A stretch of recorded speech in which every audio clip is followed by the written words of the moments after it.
quel que soit le budget que je lui donne, à partir du moment où j'ai 1 € par jour, je peux faire une campagne sur un mois complet. Et c'est ça que je veux, c'est avoir une campagne que je mets 1 heure à gérer en tout dans le mois, qui continue à me faire gagner de la visibilité, qui me fait gagner des visites sur le profil, des abonnés. On en parle souvent, la routine de croissance et la routine d'engagement, elle est souvent chronophage. Elle prend du temps au community manager, elle prend du temps au chef d'entreprise qui gère son compte Instagram. Et cette routine d'engagement, en fait, elle peut rapidement être esquivée si on utilise la publicité, notamment cette stratégie qui, quoi qu'il arrive, apporte quand même des résultats. Typiquement, je diffuse du contenu pour femmes enceintes auprès d'hommes, tu vois, ils vont m'être moins intéressés que des femmes, voire même des femmes enceintes. Donc du coup, voilà. À part si on est un hippocampe. Voilà, exactement. Donc comme on n'est pas des hippocampes, eh ben, il faut réfléchir à son audience. Donc concrètement, on fait attention à qui on va cibler le contenu, parce que sinon, qu'est-ce que ça va donner? On va avoir beaucoup de visites sur le profil, et moi, on va pas avoir d'abonnés. Bienvenue dans Social Quart d'heure, le podcast qui parle social media et ads en moins de 15 minutes ou presque. Je suis en compagnie de Paul. Ça faisait un moment qu'on s'était pas vu sur ce podcast. On a fait une petite pause. Ouais. Et ça fait plaisir de Il y avait beaucoup de choses à faire, donc du coup, pas le temps de faire des podcasts ou moins de temps, mais on reprend un peu le rythme, on n'oublie pas les fondamentaux.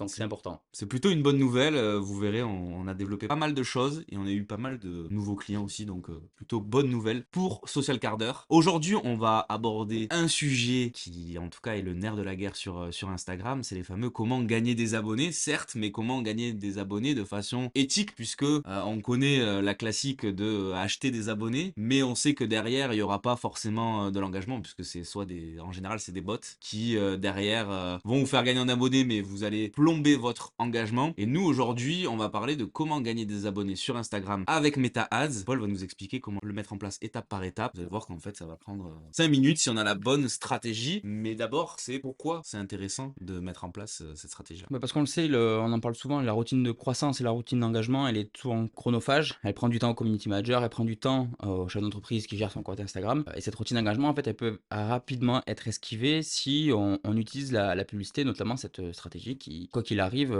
apporte quand même des résultats. De toute manière, à partir du moment où tu diffuses en publicité, quel que soit l'objectif, quelle que soit la campagne, il y a toujours un aspect de notoriété. Tu te fais quand même découvrir par des gens et ils vont pouvoir s'abonner. Donc ça, quoi qu'il arrive, de faire de la publicité sur Meta quand tu diffuses un bon contenu, une bonne audience et que derrière tout roule un peu, eh ben, tu vas quand même récupérer des abonnés. Cependant, il y a quand même un moyen d'optimiser ça pour aller chercher des gens qui seront susceptibles de visiter ton profil. Ça, c'est l'objectif en gros qu'il va falloir utiliser, c'est l'objectif visite du profil, pour aller chercher le fameux chaland, quoi, en fait, le prospect qui a envie de visiter le profil. Alors pourquoi c'est qualifié de faire cette méthode? Comparé et contrairement à Facebook, dans ta publicité sur Facebook, quand tu peux faire des publicités pour générer des mentions j'aime. Donc tu as des gens qui viennent sur ta page qui l'aiment, quoi. À l'époque, c'est les fameuses mentions j'aime. Sur Facebook, donc tu peux le faire. Tu peux mettre ta publicité avec directement le bouton j'aime la page. En fait, tu as directement le bouton sur la publication. Ça veut dire que n'importe qui voit cette publicité peut s'abonner et aimer la page en un clic. Donc c'est super cool parce que du coup, ton niveau d'abonnés, il augmente de manière assez facilement. Mais pour le coup, c'est pas très qualifié parce que la personne, elle a pas visité ta page, elle a pas visité ton profil, enfin, elle sait pas qui tu es vraiment, elle a juste été intéressée par ce qu'elle a vu au premier abord. Certains peut-être font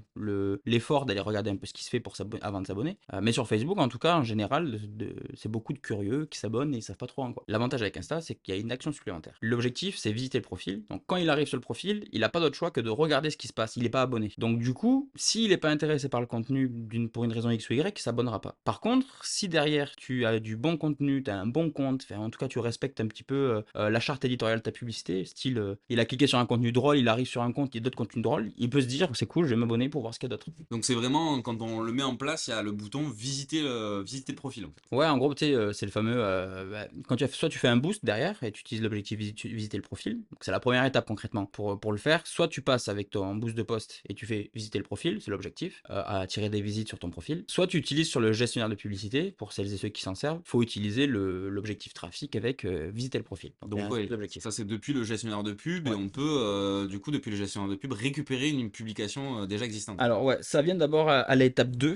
Dans l'étape 2, ensuite, pour bien que ça fonctionne, il faut déjà définir un peu à qui tu as montré ta publicité, et en tout cas, donc du coup, c'est ton audience. Bien souvent, si tu diffuses auprès d'une audience qui ne pourrait ne pas être intéressée par ton contenu parce qu'il n'est pas concerné, typiquement, je diffuse du contenu pour femmes enceintes auprès d'hommes, tu vois, ils vont m'être moins intéressés que des femmes, femmes, voire même des femmes enceintes. Donc Ça du va être coup, compliqué, ouais. voilà. À part si on est un hippocampe. Voilà, exactement. Donc, comme on n'est pas des hippocampes, eh ben, il faut réfléchir à son audience. Donc, concrètement, on fait attention à qui on va cibler le contenu, parce que sinon, qu'est-ce que ça va donner? On va avoir beaucoup de visites sur le profil, et mais on va pas avoir d'abonnés, parce qu'ils vont pas se sentir concernés, ou alors il va y avoir pas beaucoup de visites, et comme il n'y a pas beaucoup de visites, il y a peu de personnes qui s'abonnent. Donc voilà, déjà, il faut trouver le bon angle. Concrètement, si tu t'adresses à des personnes qui sont intéressées par le bien-être, eh ben, si ton contenu il s'adresse au bien-être un peu, le corps, la nutrition, j'en sais rien, tu vas aller chercher des gens qui ont ces centres d'intérêt-là pour les concerner. Et après, tu peux venir cibler un peu par démographie, c'est-à-dire s'ils sont tel âge, si c'est des hommes, des femmes. En gros, il faut aller voir ton client cible. Si tu t'adresses à des femmes, tu cibles des femmes. Si tu t'adresses qu'à des hommes, tu cibles que des hommes. Comme ça, moi, tu es sûr qu'ils se sentent concernés. Ça, c'est la deuxième étape. Donc, principalement, ça fonctionne avec les centres d'intérêt, en fait. On va choisir Ouais, le centre d'intérêt, démographique, la tranche d'âge. ouais, tout à fait. Ouais. Ok. Quand tu fais ton boost ou que tu fais ta publicité sur le gestionnaire, tu as la partie où tu vas chercher ton audience. Et après, si tu vas utiliser, la dernière étape, c'est la publication. Donc encore une fois, il faut que la publication concerne l'audience que tu vas chercher. Donc derrière, tu vas aller récupérer du contenu en lien. Si par exemple, tu t'adresses à plusieurs cibles, tu vas pouvoir faire à la limite un contenu, une cible. Comme ça, au moins, tu t'embêtes pas. Tu sais que ce contenu, il est intéressé pour ta cible A. Et tu fais un autre contenu où tu en as d'autres qui sont déjà existants. C'est cible B. Comme ça, au moins, hop, tu vas sur l'un, tu vas sur l'autre. Au moins, tu es sûr que c'est optimisé. Quand tu fais un boost de poste, en général, tu récupères une publication de ton compte, tu fais ta petite sélection et tu lances plusieurs boosts. Depuis le gestionnaire, c'est pareil, tu récupères une publication, tu fais ta publicité, tu mets dans ton gestionnaire tranquille. Et l'avantage avec le gestionnaire, c'est que tu peux cumuler plusieurs publicités sur une seule audience. Ça veut dire que nous, concrètement, on va cibler des gens qui sont intéressés, par exemple, sur la publicité en ligne. Mais on peut leur diffuser plein de contenus qu'on a fait sur le podcast qui parlent de publicité. Ça, je suis sûr que déjà, ils ont un petit intérêt. Par contre, quand on parle plus de marketing, des réseaux sociaux, quand on parle de Biril, tu vois, c'est pas de la publicité, mais c'est quand même du contenu médias sociaux. Ben là, du coup, j'ai peut-être aller chercher une audience qui est intéressée par le marketing des médias sociaux. Et comme on en a plusieurs, et ben on cumule. Donc en général, je mets 3 contenus sur une audience. En fonction de la thématique, je vais chercher une audience différente. Comme ça, je suis sûr de les concerner un maximum. Alors des fois, je peux faire aussi un A/B testing. J'utilise les mêmes contenus sur 2 audiences différentes. Comme ça, même, je peux savoir aussi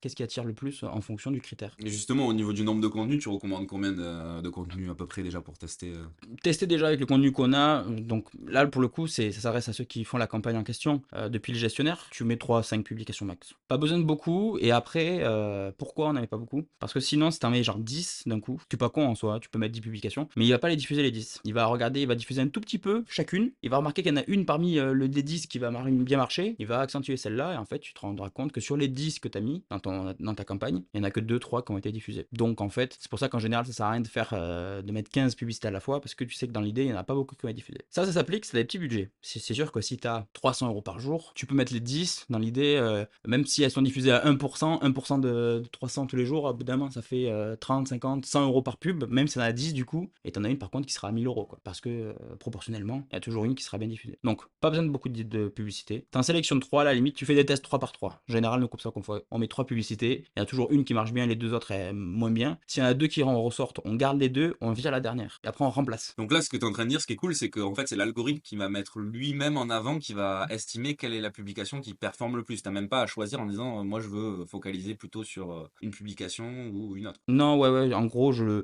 pourrais je pourrais l'obliger. Je pourrais lui dire, j'ai une publication contre une audience. Mais c'est ce qui se passe avec le boost, en fait. Je l'oblige à diffuser ma publication sur l'audience. Mais si elle n'est pas intéressée, ben je paye pour diffuser sur des gens qui sont pas intéressés. Alors que si je lui en donne 3, je lui dis, et regarde, j'ai 3 contenus, je sais pas s'ils vont intéresser, mais diffuse-les, on sait jamais. Et s'il y en a un des 3 qui marche bien, tu me le diffuses plus. Et comme ça, lui, en fait, il fait ton travail et tu vois, t'évites les risques d'avoir un contenu qui engage pas, où tu dépenses plus d'argent pour avoir le même objectif, alors qu'à côté, si t'en as 3, il va diffuser les 3 un peu, et puis il détecte qu'il y en a un qui marche super bien, et hop, il accélère là-dessus. Et en fait, tu optimises tes résultats derrière. Mais ça, c'est un conseil supplémentaire intéressant, c'est que pour vous laisser le plus de possibilités possibles et d'avoir les meilleurs résultats, plutôt privilégier la mise en avant, en tout cas, de la visite du profil via le gestionnaire de pub, plutôt qu'un boost de poste où vous allez Ouais, avoir un peu les mains liées, où vous allez pouvoir faire juste un test sur une publication, alors que ouais. vous aurez la possibilité avec le gestionnaire de pub de tester beaucoup plus de choses et de laisser un peu plus l'algorithme vous donner un peu plus d'indications sur quelles les publications qui marchent le plus, quoi. Ouais, puis tu fais travailler en fait l'algorithme de manière plus efficace. Comme je dis, quand tu fais un boost, c'est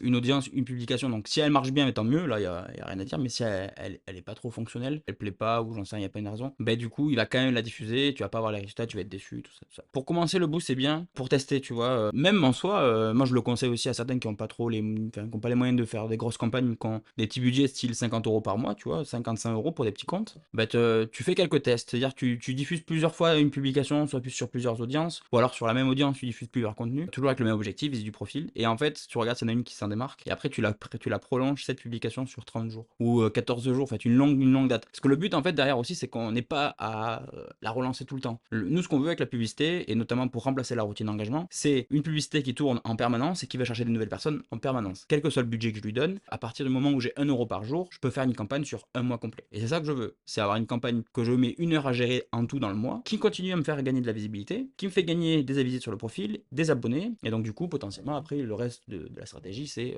on le sait, t'envoies un message de bienvenue, et tu prends la discussion, et tu vois où ça mène. Moi, j'ai pas envie à chaque fois, toutes les semaines, de relancer un boost, de refaire les ci, les ça. Donc, soit tu boostes ta publication sur le mois entier, soit tu crées une campagne sur le gestionnaire, tu lui mets du premier du mois jusqu'au 31, tu mets tes 3 publications, tes 2 audiences, tu lui donnes tout ça, ton budget, et tu t'en occupes plus, en fait. Gros avantage, c'est qu'on n'a même plus besoin, contrairement à l'organique, d'aller interagir avec d'autres comptes, d'aller liker, d'aller commenter, puisqu'on sait que pour se rendre visible, il va falloir aller interagir avec de nouveaux comptes, ou en tout cas avec des comptes abonnés. Là, la pub fait le travail à notre place, en fait. C'est que constamment, il expose notre contenu auprès de nouvelles personnes, Ouais. et auprès aussi peut-être des abonnés déjà existants. Et ça, c'est un gain de temps de ouf, parce que la routine d'engagement, on va devoir la faire quasiment tous les jours, alors que là, tu dis en 1 heure, il y a juste besoin de, une fois que la campagne est lancée, on a juste à regarder un petit peu les résultats, ajuster, et c'est un gain de temps de ouf. Ouais, on l'a refait hier ensemble quand on a lancé une campagne de ce style. Ça a pas mis plus de 15 minutes pour le faire puisqu'on avait déjà des éléments prêts. Donc on a dupliqué, on a changé 2-3 trucs sur les contenus, on a peut-être rajouté une nouvelle audience et c'était parti. Et en fait,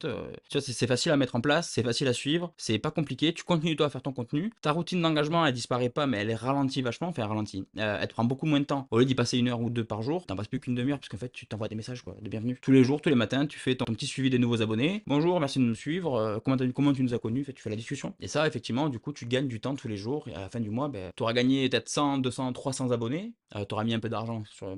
Mais c'est pas de l'argent perdu, puisque c'est des gens qualifiés, encore une fois. Ils ont visité le profil, ils ont aimé ce qu'ils ont vu, ils ont cliqué sur s'abonner. C'est-à-dire que demain, tu fais une publication, ils ont des chances de l'avoir. Les stories, c'est pareil. Donc, tu as investi un peu d'argent, tu as gagné en visibilité, tu as gagné en abonnés, et potentiellement, tu as gagné en business, parce que, on le sait, la méthode la plus efficace pour déclencher des rendez-vous, c'est le message privé. Et on le voit nous aussi, quand on fait du message privé avec le compte. En général, même si ça déclenche pas un rendez-vous, ça fait bien auprès des prospects, et peut-être 2 ans après, ils signent, ils prennent un truc chez nous, mais au moins, grâce à la publicité et à ça, ils ont pu commencer à prendre connaissance de notre existence. Et au final, c'est moins intrusif puisque la personne s'est déjà abonnée. Donc en fait, on est totalement légitime à lui envoyer un message. Ouais. Et c'est intéressant, nous, ça nous est déjà arrivé de dire ah ben je vous ai découvert via une publicité et derrière d'enclencher la discussion. Voilà, c'est ça. Donc, il y a tout à y gagner et il faut juste le faire. Donc, voilà. Si vous avez du contenu qui existe, si vous avez un peu d'argent de publicité à investir, que ce soit 50, 100, 150 euros par mois, on parle pas de gros budget, on parle simplement de budget raisonnable. Soit le boost pour commencer, comme ça au moins vous mettez un peu le pied à l'étrier, vous voyez ce que ça vous rapporte. Vous regardez combien de visites du profil vous avez avec un budget un type et vous continuez après. Et après, sinon, vous regardez notre vidéo YouTube. Mais oui, quelle transition. Et ouais, où on montre comment on fait cette fameuse campagne, où on filme un peu notre écran, on montre comment on met les étapes, étape par étape, enfin, comment on met en place la campagne étape par étape. J'en perds mes mots tellement c'était incroyable. Et après, tu t'en occupes plus, quoi. Et tu fais ça pour tous tes clients, et à la limite, tu le vends. Toi, derrière, ton compte y grossit, tes publications, elles prennent en engagement, et tout le monde est content dans l'idée. Ouais, c'est bénéfique que vous soyez peut-être CM et que vous voulez le proposer à vos clients, ou alors que vous soyez entrepreneur et que vous voulez peut-être l'appliquer pour vous. Et même que vous soyez CM et que vous voulez l'appliquer aussi pour vous, puisque ça permet de remplacer votre routine d'engagement. On le voit, on a un client, et on en parle dans la vidéo YouTube, je spoil un petit peu, mais en seulement un mois, c'était pour 50 abonnés. 250 euros Voilà. dépensés, il y a eu un gain de 950 abonnés. Donc imaginez sur les 950 abonnés, combien derrière vont être convertis, même si on n'en convertit que 3 ou 4. Derrière, c'est totalement bénéfique puisque c'est un investissement de 150. En général, vos prestations, elles vont coûter plus cher que ça. Ça, c'est vraiment la base de la publicité. Si vous voulez commencer avec ça, c'est un truc tout simple, un objectif de gagner des abonnés, mais derrière, c'est des abonnés qui vont être qualifiés et que vous allez pouvoir transformer en clients. C'est ça, t'as tout résumé. On est venu au terme de cet nouvel épisode de podcast. Eh oui. Je terminerai par un petit appel à l'action, comme l'a dit Paul. N'hésitez pas à aller voir notre vidéo YouTube. Elle dure 8 minutes à peu près. Et Paul vous partage son écran et vous montre étape par étape comment vous pouvez mettre en place une campagne pour gagner des abonnés sur Instagram avec Ouais. Meta Ads. Et puis si c'est pas déjà fait, on vous invite à nous suivre sur Instagram, social.quart d'heure. Si vous voulez nous suivre sur YouTube, avec grand plaisir. N'hésitez pas à nous laisser un petit 5 étoiles sur Apple Podcast ou alors Spotify, je sais jamais, mais c'est Là où vous écoutez, mettez un voilà. avis là où vous écoutez, peu importe la plateforme. Mettez un avis s'il vous plaît, comme ça nous gagne en visibilité. Même si c'est sur Deezer. Mais envoyez-nous un message si ça vous a plu. Et puis on vous dit à très vite, très bientôt. Peut-être que vous allez écouter encore un épisode, donc on vous dit peut-être à tout de suite. Et puis voilà, hein. À bientôt. À bientôt. Ciao. Merci Rémi pour cette intervention. C'était très cool. À bientôt. À bientôt. Et voilà. Ciao, prenez soin du rock.